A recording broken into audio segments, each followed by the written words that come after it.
Hello everyone, you are very warm welcome to our channel PL story teller. और guys, आज मैं आपके साथ लिटिल लैंड डीमन का नेक्स्ट पार्ट लेके आई हूँ। और उससे पहले गाइस, मैं आप लोगों को बता दूं कि मैंने आर शेयर्ड ओमेगा आप लोगों के साथ शेयर कर दिया है और स्ट्रेंज इंसिडेंट के भी 2 पार्ट शेयर कर दिए हैं, जिसका डिस्क्रिप्शन में लिंक है लव स्टोरी टेलर चैनल का, उसे जाके आप सुन सकते हैं। और आज प्रीति का बर्थडे है, जो कि मेरी बहुत टाइम से मेरे साथ अटैच्ड हैं। ये इंस्टाग्राम पे भी और मेरे यूट्यूब चैनल पे भी बहुत पहले से मेरे साथ हैं और मेरे लिए मेरी छोटी बहन जैसी हैं। तो प्रीति, आपके लिए मैं एक छोटा सा चाइनीज़ स्टाइल में आपको विश करना चाहती हूँ, जैसे कि हमेशा शाओजान विश करता है, शंक्री ख्वाला, शंक्री ख्वाला, शंक्री ख्वाला, शंक्री ख्वाला। Happy birthday to you, happy birthday to you, happy birthday to you dear, happy birthday to you। I hope आपको आपके जन्मदिन की ढेर सारी शुभकामनाएं मिले। आपके जितने भी ड्रीम हैं वो आप परस्यू करें, वो फुलफ़िल हों, आपकी अचीवमेंट्स, आपके गोल्स, हर चीज़ आपकी फुलफ़िल हो। आई होप आपका ये बर्थडे आपके लिए सबसे स्पेशल बर्थडे जाए और आपको जन्मदिन की ढेर सारी शुभकामनाएं मेरी तरफ से भी, मेरे सारे फैंस की तरफ से भी, हमारे दोनों चैनल की तरफ से भी। तो आई होप आपका दिन आज अच्छा जाए। चलिए आज के एपिसोड को हम शुरू करते हैं। वांगजी जो बेचारा होता है ना, वो 3 दिन हो गए होते हैं इस गुफा में मेडिटेट करते हुए। उस बेचारे को विंग की बहुत याद आ रही थी, क्योंकि यहाँ पर ना तो वक्त का पता चलता, उसे पता ही नहीं चला 3 दिन सुबह हुई है नहीं हुई, क्योंकि ये जो जगह थी ना, ये बिल्कुल डिफरेंट थी। ना यहाँ सूरज की रोशनी पहुँच रही थी, ना अंधेरे का कुछ पता चल रहा था। यहाँ बस अपनी ही इस गुफा की एक रोशनी थी। उसे ये भी नहीं पता चला था कि वो कितने घंटों से यहाँ पर कैद है। वो बेचारा आसपास आवाज़ें भी लगाए, कुछ बोले भी तो कोई खिड़की तो हो, लेकिन यहाँ पर कुछ भी नहीं था। किस रास्ते से वो आया है और किस रास्ते से वो जाएगा, उसे ये तक नहीं पता था। 3 दिन वहाँ मेडिटेट करना, ना तो इधर भूख लग रही थी, ये जगह समय के अंतराल से बिल्कुल डिफरेंट थी। और यहाँ पर वांगजी को बहुत ही अजीब सी खलबली सी होती रहती है। वांगजी को बार बार विंग की याद आ रही थी, पर वो जैसे तैसे करके अपने अंदर गए उस चीज़ों को, उस कमल के रेनबो फूल को अपने अंदर सप्रेस करने की पूरी कोशिश करता है। और वो पूरी कोशिश करता है कि वो जल्द से जल्द ये सब चीज़ें को निपटाए और बाहर जाए, अपनी दुनिया में जाए, अपनी दुनिया में विंग को देखे, विंग के साथ रहे।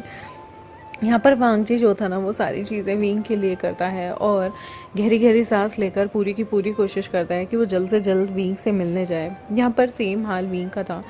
विंग जो था वो उस बेचारे के लिए, वो जो 3 महीने आने वाले थे ना, यानी कि टोटल 84 दिन हो गए थे वहाँ पर रहने के।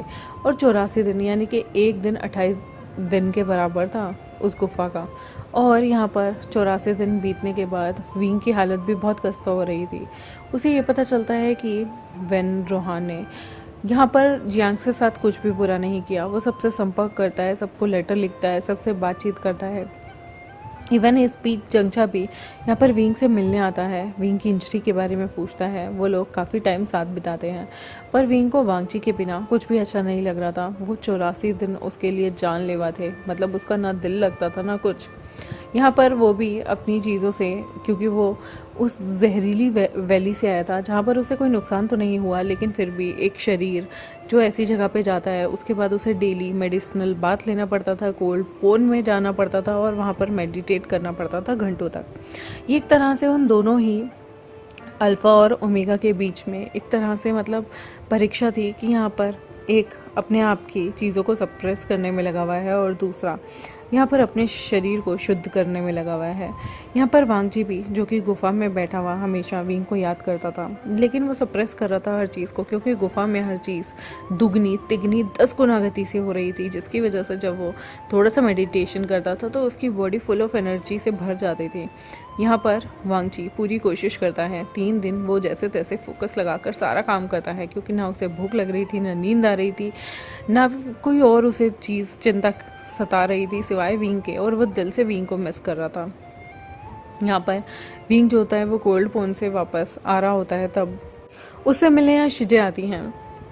शिजे काफ़ी खुश थी, वो विंग से मिलने पहली बार डीमन वर्ल्ड में आई थी और वो बहुत खुश लग रही थी। विंग को देखकर सारे खुश हो जाते हैं।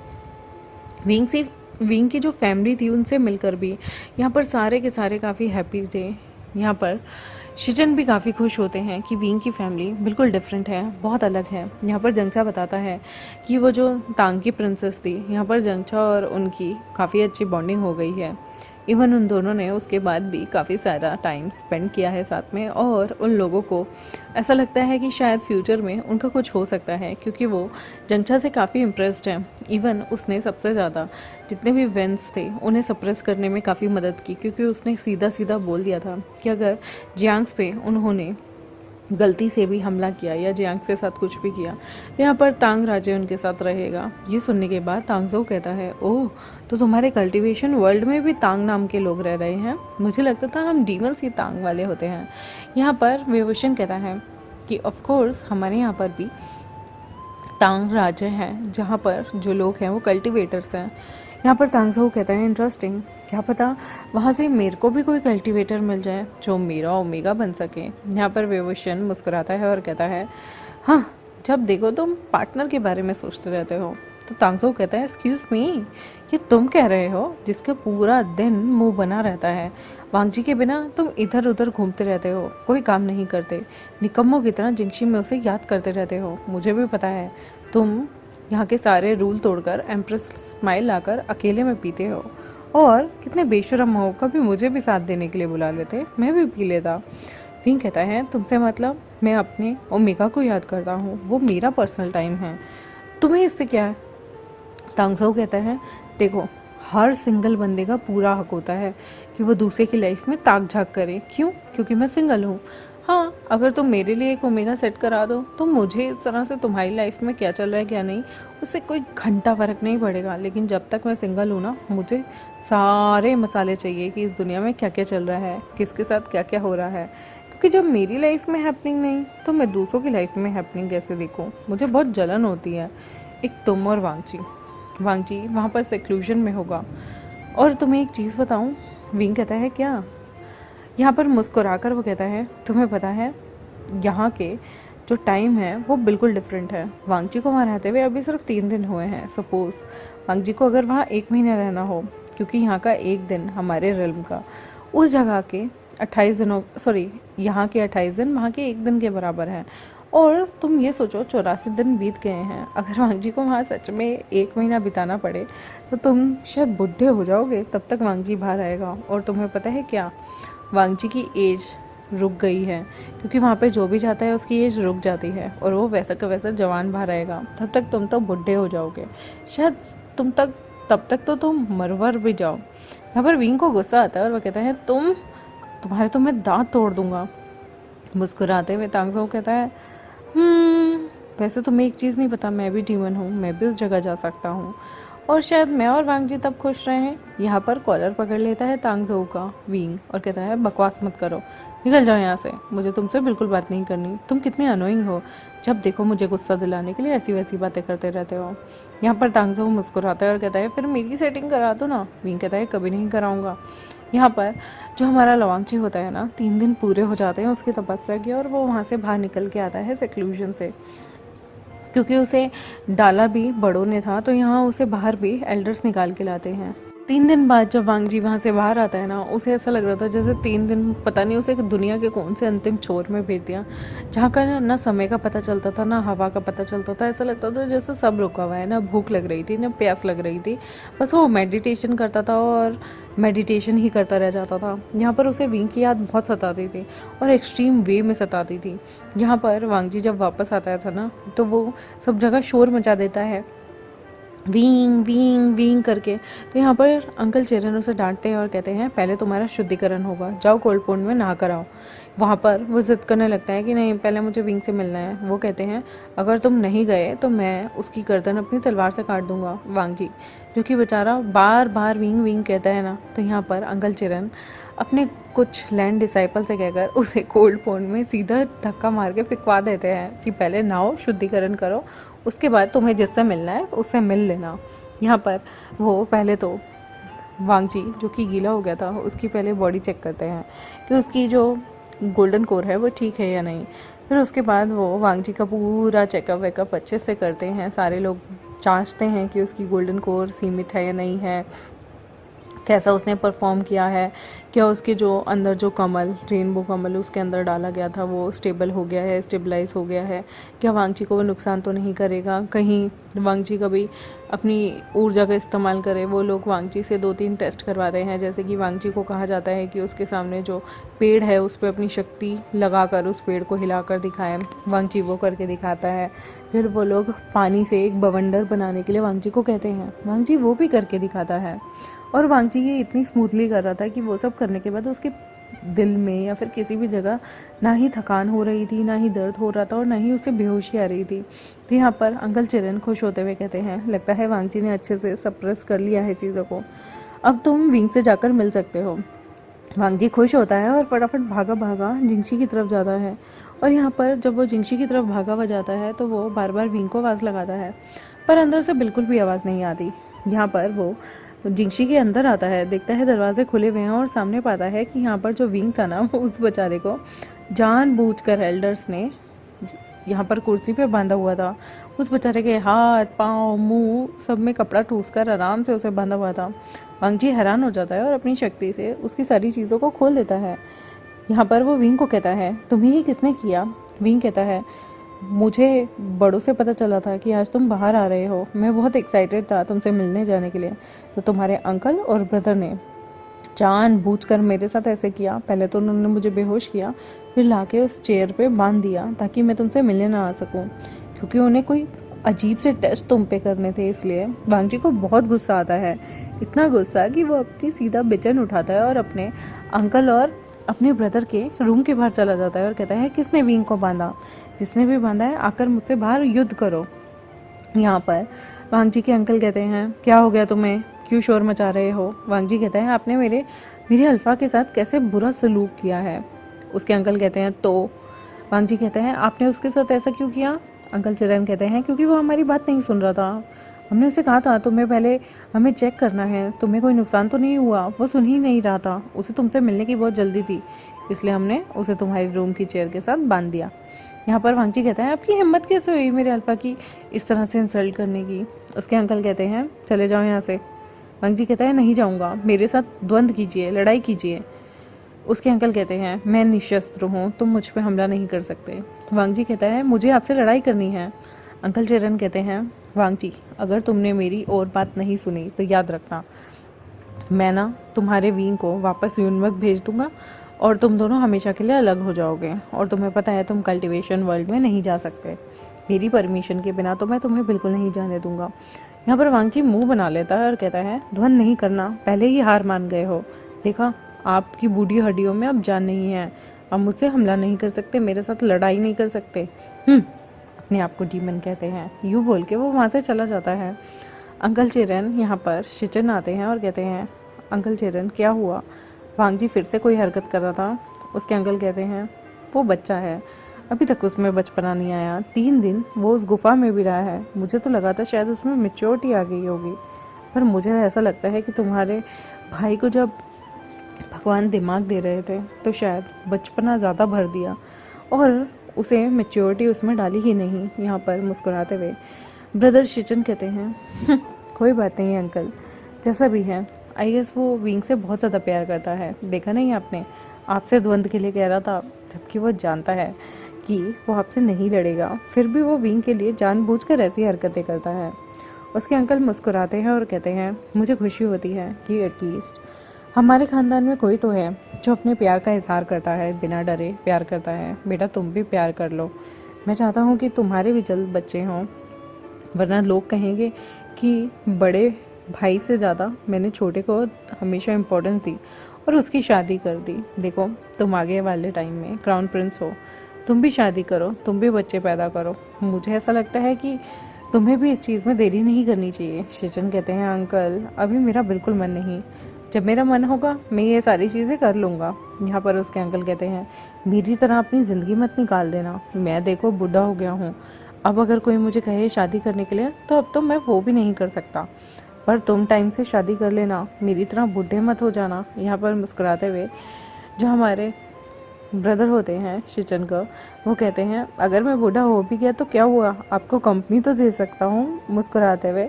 अंकल शिचन कहते हैं नहीं नहीं, मुझे कंपनी नहीं चाहिए, मुझे पोते पोती चाहिए जिनके साथ मैं खेल सकूँ, अपना बुढ़ापा निकाल सकूँ। मेरे बच्चे तो नहीं हैं, पर तुम दोनों से मुझे पूरी उम्मीद है। और लवांग जी से तो मुझे पता नहीं क्यों ऐसी वाइब्स आ रही हैं कि बहुत जल्दी ये कोई खुशखबरी देने वाला है। शिचन कहते हैं क्या, पर वो तो अभी सेक्लूजन से आया है। वो कहते हैं सेक्लूजन में उसके लिए वो वहाँ 3 दिन था, लेकिन हकीकत में असल दुनिया से कंपेयर किया जाए तो वो वहाँ पर 3 दिन नहीं बल्कि 84 दिन रह के आया है। हो सकता है तुम्हारा भाई जल्द ही खुशखबरी दे दे।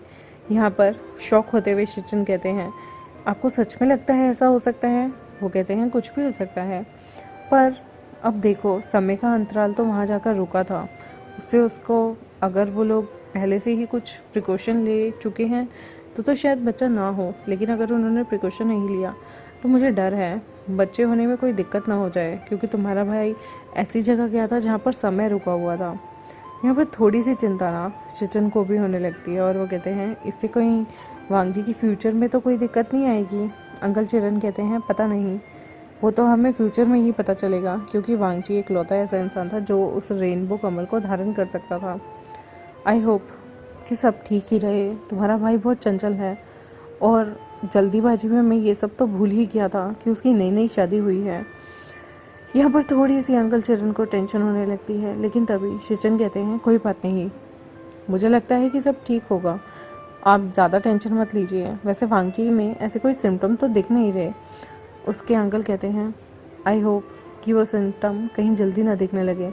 वांग जी के लिए वहाँ जाना सिर्फ 3 दिन जैसा था, लेकिन हम सब के लिए हम जानते हैं कि वो 84 दिन जितना था।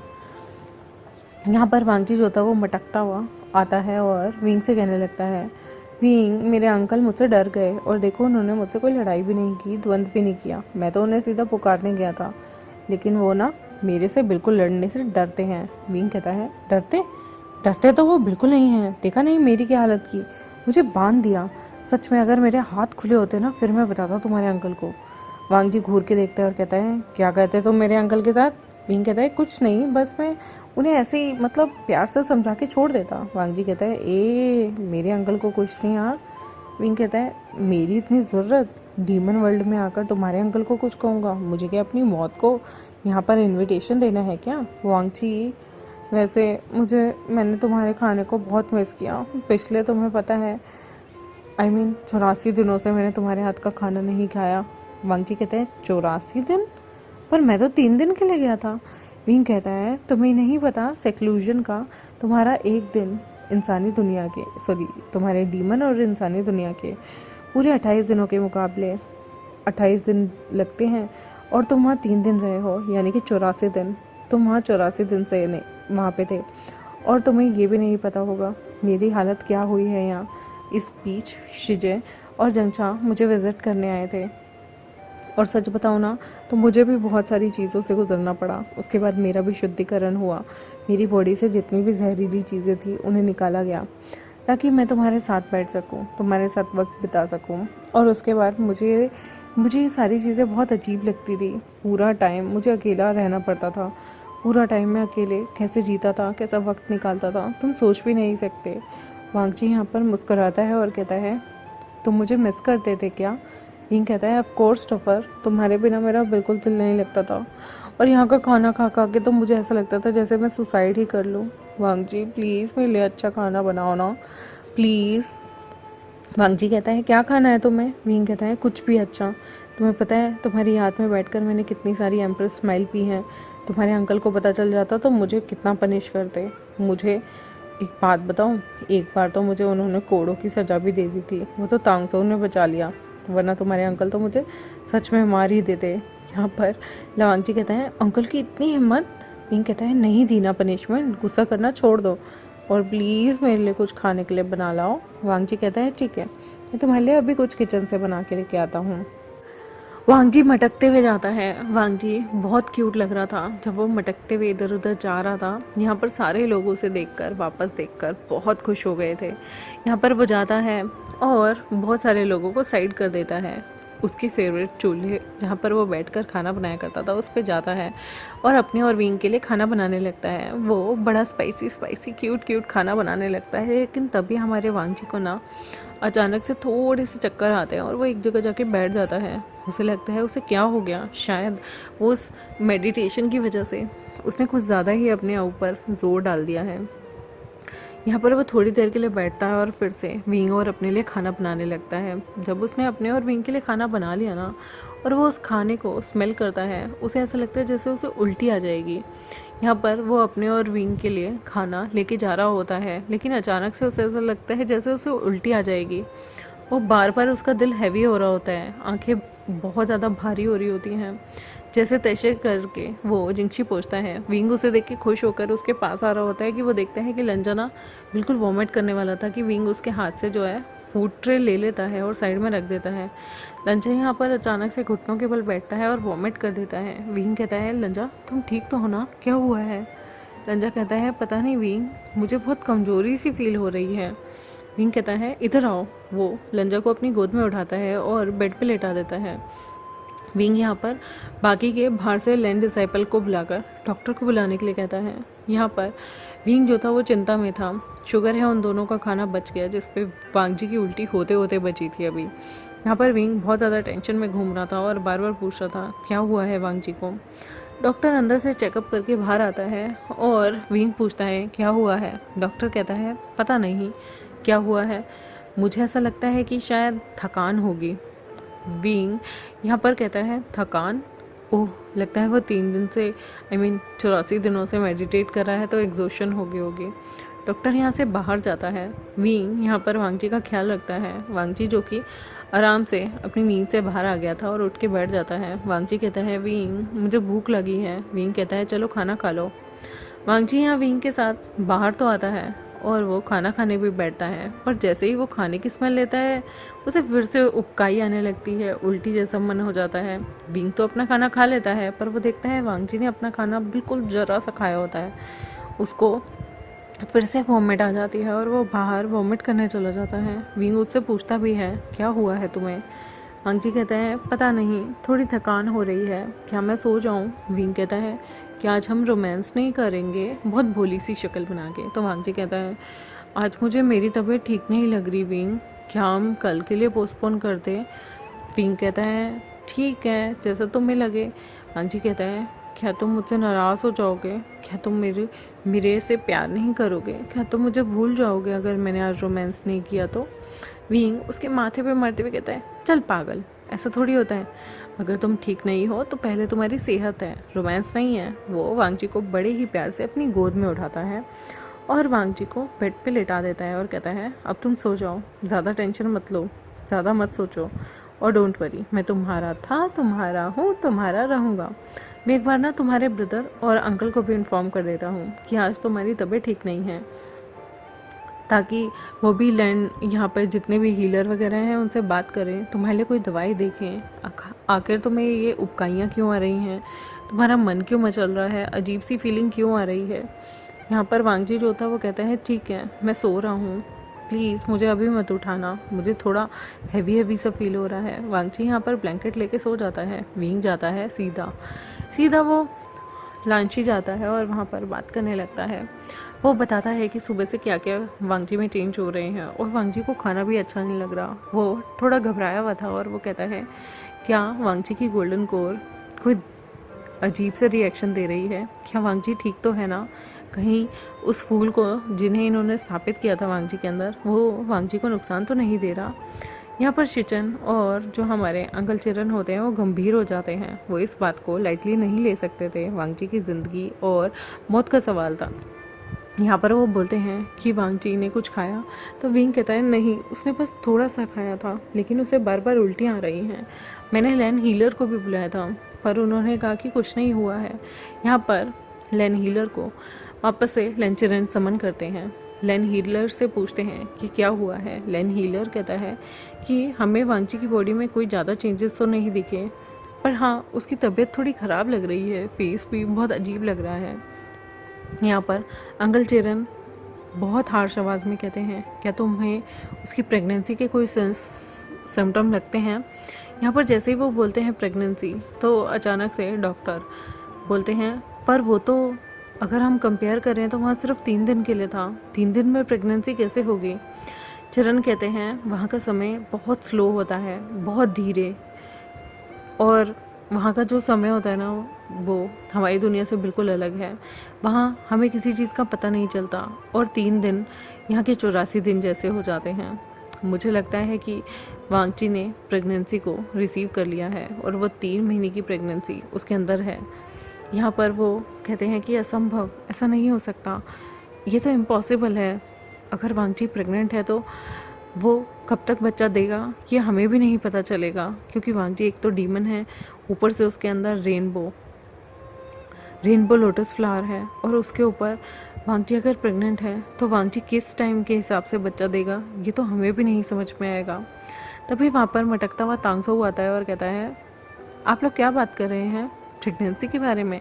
वैसे मैंने एक बुक में पढ़ा था। विंग कहता है क्या पढ़ा था, तो वो कहता है वांगची नॉर्मल टाइम के अकॉर्डिंग ही प्रेग्नेंट होगा। अगर वो प्रेग्नेंट है तो उससे वो कौन सी जगह में जा रहा है, कौन सी डायमेंशन में होगा, इसका कोई फ़र्क नहीं पड़ेगा। अगर वो प्रेग्नेंट ह्यूमन रिल्म में हुआ है तो उसे ह्यूमन रिल्म के हिसाब से ही अपनी प्रेगनेंसी को जन्म देना होगा। अगर वो प्रेग्नेंट वहाँ होता जहाँ पर आप लोगों ने उसे भेजा था तो उसे उस कोल्ड जगह के हिसाब से ही अपने पूरे के पूरे 9 महीने कंप्लीट करने होते। वैसे वो इतनी जल्दी प्रेग्नेंट हो गया, उम्मीद नहीं थी। तुम्हारा तुक्का एकदम निशाने पे लगेगा। वो यहाँ टीज़ कर रहा होता है, वेवुशियन उसे आंखें दिखाता है और यहाँ पर खांसते हुए अंकल चिरन कहते हैं शर्म करो, शेमलेस हो तुम लोग। आजकल के लोगों को शर्म ही नहीं आती, बच्चों को बड़ों के सामने कुछ भी बोल देते हैं। मुस्कुराते हुए तांगजो कहता है ओफो अंकल, आप बिना कौन से ज़माने में जी रहे हैं, और मैंने कुछ गलत नहीं कहा। मैंने ऐसा क्या गलत कहा वेवुशियन, बताओ। वेवुशियन उसे अवॉइड करने लगता है। यहाँ पर वो मुस्कुराता है, टीज़ करता है वेवुशियन को, और उसके बाद कहता है अंकल मुझे लगता है आपको यहाँ पर कुछ छोटे छोटे कपड़े, छोटी छोटी चीज़ें वांगजी के लिए तैयार करवा लेनी चाहिए। और वांगजी जो कि इतना चुलबुला है उसे अब कूदते फांदते काम करने से रोकना चाहिए, क्योंकि मुझे ऐसा लगता है कि बहुत जल्दी इस पूरे सेक्ट में खुशखबरी आने वाली है। यहाँ पर अंकल चिरन जो थे वो सांसें ले रहे थे बहुत भयानक भयानक। वो सोच रहे थे कि अगर ये बच्चा एक कल्टीवेशन और डीमन का है तो आखिर ये बच्चा दिखेगा कैसे, क्या ये बच्चा सरवाइव भी कर पाएगा, क्योंकि ऐसे मैजिक उन्होंने कभी होते हुए देखे नहीं। अब उनका दिल और भी ज़्यादा बैठे जा रहा था। यहाँ पर ब्रदर शिजन कहते हैं क्या हुआ अंकल, आप डर क्यों रहे हैं। वो कहते हैं वांगजी का जो बच्चा होगा वो ह्यूमन वर्ल्ड का होगा और आधा डीमन वर्ल्ड से ताल्लुक़ रखता होगा। मुझे डर है इस तरह के जो हाइब्रिड बच्चे होते हैं या तो बहुत तेज़ होते हैं या फिर उनका दिमाग बहुत स्लो होता है, पता नहीं। वांगजी का जो अगर कल को बच्चा होता है वो कैसा होगा, कहीं उसके अंदर कोई दिक्कत ना हो, ये उन्हें टेंशन खाने लगती है। यहाँ पर विंग कहता है आप क्या बात कर रहे हैं। वो बताते हैं कि अगर 2 हाइब्रिड मिलकर किसी बच्चे को जब पैदा करती हैं तो वो बच्चा स्पेशल कंडीशन में होता है। स्पेशल कंडीशन 2 तरीके की हो सकती हैं, एक अच्छी और एक बहुत बुरी। अच्छी कंडीशन वाले बच्चे बहुत तेज़, दिमाग से तेज़, हर चीज़ में बहुत उम्दा किस्म के होते हैं, क्योंकि वो 2 ब्रीड से बने होते हैं। लेकिन वहीं पे कुछ स्पीशीज़ ऐसी होती हैं जिनके अंदर बहुत सारी कमियां रह जाती हैं, और उनकी कमियां जो हैं वो आगे चलकर उन्हें इतना बीमार रखती हैं, उनकी या तो कभी माइंड डेवलप नहीं होता या बॉडी का कोई पार्ट अधूरा रह जाता है। जिसे सुनने के बाद तो विंग भी घबरा जाता है। फिर विंग कहता है कोई बात नहीं, वो जैसा भी होगा हमारा बच्चा होगा, मुझे उससे कोई प्रॉब्लम नहीं होगी। विंग यहाँ गहरी सांस लेता है और कहता है आप लोग भी ज़्यादा मत सोचिए, ज़्यादा टेंशन मत लीजिए। और क्या वांगची प्रेग्नेंट है, पहले हम इसकी पुष्टि कर लेते हैं, इसे अच्छे से देख लेते हैं, उसके बाद हम बाकी चीज़ों पे आएंगे, बाकी चीज़ों को कंक्लूजन निकालेंगे। और जब तक अगर वांगची प्रेग्नेंट भी है तो जब तक बेबी हमारे हाथ में नहीं आएगा या बेबी के बारे में हमें पता नहीं चलेगा, मैं कोई डिसीज़न नहीं लूँगा। सिर्फ अपनी अजम्पशन पे चलते मैं वो एक नन्ही सी जान को नुकसान नहीं पहुँचा सकता। यहाँ पर वो ये बात बोलता है और वापस से जिंगशी के लिए निकल जाता है। जिंगशी में वांगजी जो था वो देखता है कि वांगजी यहाँ पर खड़ा हो गया था और विंग से कहता है चलो बाहर घूमने चलते हैं। विंग कहता है नहीं, तुम्हें जाकर आराम करना चाहिए। वांगजी कहता है पर क्यों, मैं इतने टाइम से मेडिटेशन में था, मुझे आराम नहीं करना, चलो ना घूमते हैं, मैंने क्लाउड रिसर्च काफ़ी दिनों से नहीं देखा, मुझे घूमने का मन कर रहा है। विंग कहता है तुम ज़्यादा अब काम नहीं कर सकते, ज़्यादा खुद को थका नहीं सकते। वांगजी पूछता है क्यों। विंग कहता है क्योंकि शायद तुम प्रेग्नेंट हो। वांगजी हैरान होता है और कहता है प्रेग्नेंट, क्या कैसे।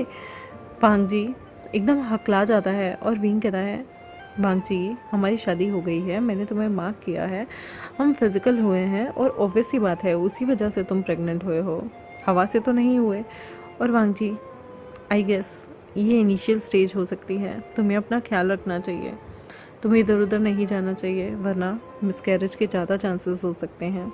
और तुम जानते हो ये बेबी स्पेशल है क्योंकि ये डीमन और कल्टीवेशन दोनों साइड का ब्लड है, तो इसलिए तुम्हें और भी ज़्यादा इस पे एहतियात बरतना होगा। वांगजी जो कि शॉक्ड था और वो कहता है क्या डॉक्टर ने बताया प्रेगनेंसी है या नहीं।